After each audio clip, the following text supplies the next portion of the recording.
Ich hab den ersten Pioniermanöver-Sampler gekriegt. 94 ein Kiel in der Pumpe, kein Ende in Sicht. Stundenlang mit Scotty 76 und Kretschy geflippt. Redeten über Hip-Hop-Kultur und wie heftig sie ist. Die Verschaoten waren da, Gauner kam auch mit dem Schlafsack. Sind in eine Kita eingebrochen und gaben da hart Gas. Haben gefreestylt und Scheiße gebaut. Kindergeburtstagskuchen und auch Süßigkeiten geklaut. Mit dem Wochenendticket getrennt, die Kohle war alle. Irgendwo Dosenbier gerappt, im Rucksack Dosen und Knarre. Völlig bekloppt, doch gefickt wurde ich nie. Graffiti war Krieg. Begann den Tag schon mit Whisky und Weed. Schnipste den Beat mit 7 Kilo Blaser und dreckiger Bundeswehrjacke. Wenn ich besoffen war, schlief ich auch wie ein Hund auf den Karren. War mir egal, ich wollte Hip-Hop zelebrieren und leben auf unterirdischen Wegen mit außerirdischen Segen. Hip-Hop ist der Shit.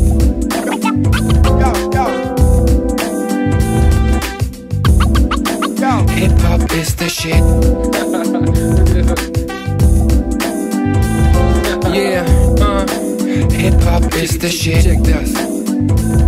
94 war nicht nur hier ein sehr magisches Jahr. Hip-Hop wurde gerade richtig spannend und Nas war der Star. Ich war gegen Establishment und ging nicht zum Sozialamt. Doch manchmal gab es 100 Mark fürs Rappen. Ja, ich war arm dran, schnorte mich durch bei Jam-Bekanntschaften und klaute das Essen. War ständig blau und am Taggen mit Punker-Frauen am Lecken. Mit einer gehäkelten bunten Mütze vom Türkenbazar. Graffiti, Haschisch und Döner im ungezügelten Maß. Künstlichen Käse und Billigbrötchen am Bahnhof bei Rewe. Es gab mal aufgeregte Schubsereien und harmlose Schläge. Wir hatten Spaß und fuhren herum, machten Randale, zerschmissen Schaufenster und ließen auch Massen an Farben. Erinnert ihr euch an das Jam in Cannons mit Grandmaster Flash? Ich war enttäuscht von ihm, doch Battle Squad machten es weg. Speedy, Hektik, Speicher und Kai, Eigermann Vibes und Tricks aus Bremen hatte mit 14 schon eigene Styles. Schreis, Hip-Hop ist der Shit.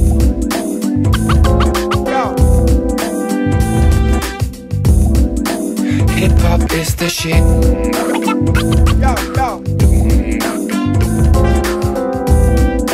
Hip-Hop ist der Shit. Schreis. Hip-Hop, Hip-Hop, Hip-Hop ist der Shit.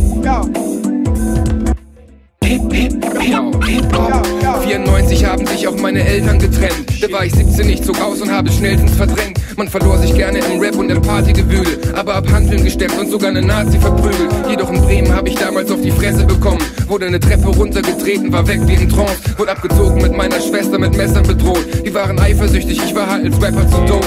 Ich hing eine Woche bei Torch und bei Scotty ab in Heidelberg. Mit über 100.000 Tags auch bei der Polizei begehrt. Aber hab auch sensible Gedichte geschrieben und auf dem Spotposse Geburtstag Geschichte geschrieben. Denn ich durfte rappen neben Torch, für mich damals ein echter Gott. Danach Freestyle mit Emo Arunski und mit SMJ. Und ich habe jede Fliese auf dem PC vollgetaggt. Wenn ihr diesen Flavor wie ich liebt, dann hebt die Fäuste jetzt. Hip-Hop ist der Shit.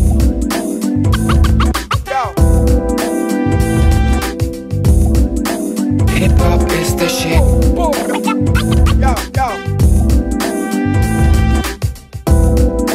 Hip-Hop ist der Shit.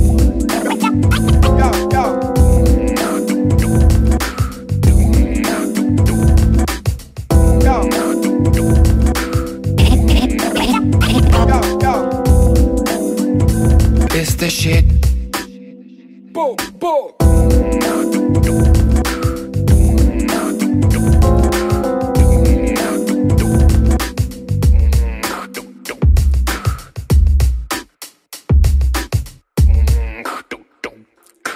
Hip-Hop ist der Shit. So hatte ich mir das vorgestellt.